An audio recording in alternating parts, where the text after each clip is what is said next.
It's the 11th annual report on human rights by the Foreign Office.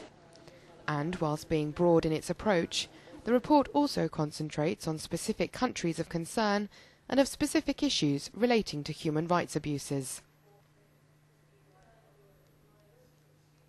I don't think it's an exaggeration to say that the promotion of individual rights, as I'll say in a moment, economic, social and political rights, has become an important strand of policy development and also an important strand of policy implementation in almost every country that we are active in.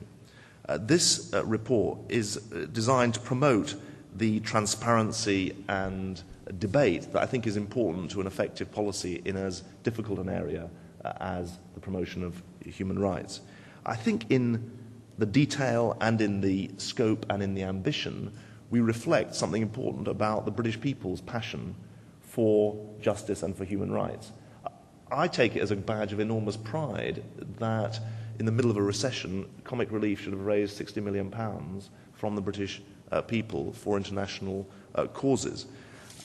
The commitment that we have in this country to human rights, I think, is deep, and I think it comes from a deep sense of history and of shared struggles for the rights that we now enjoy.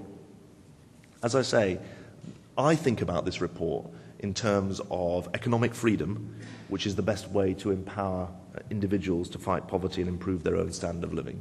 In terms of political freedom, and in particular effective democracy, which I want to say a word about later, as the best guarantor against political corruption and mismanagement. But also a sense of the social and security aspect of the drive for human rights.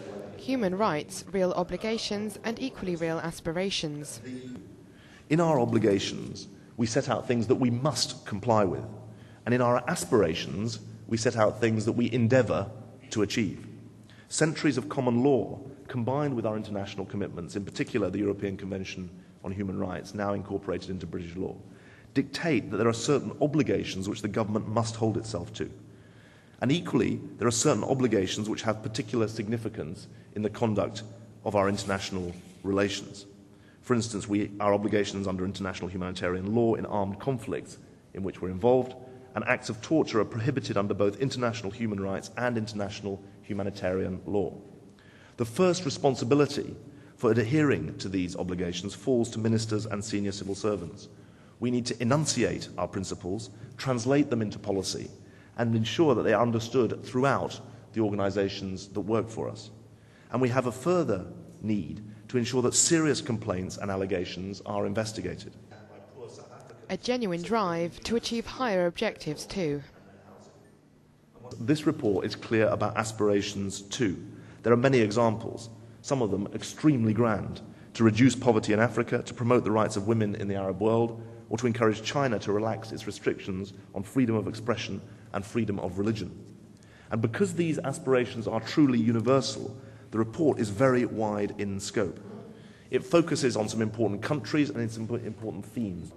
The report, nearly 200 pages in length, is distributed not only in the UK Parliament for discussion and debate, but is also given to the diplomatic community in London and sent to all FCO posts worldwide.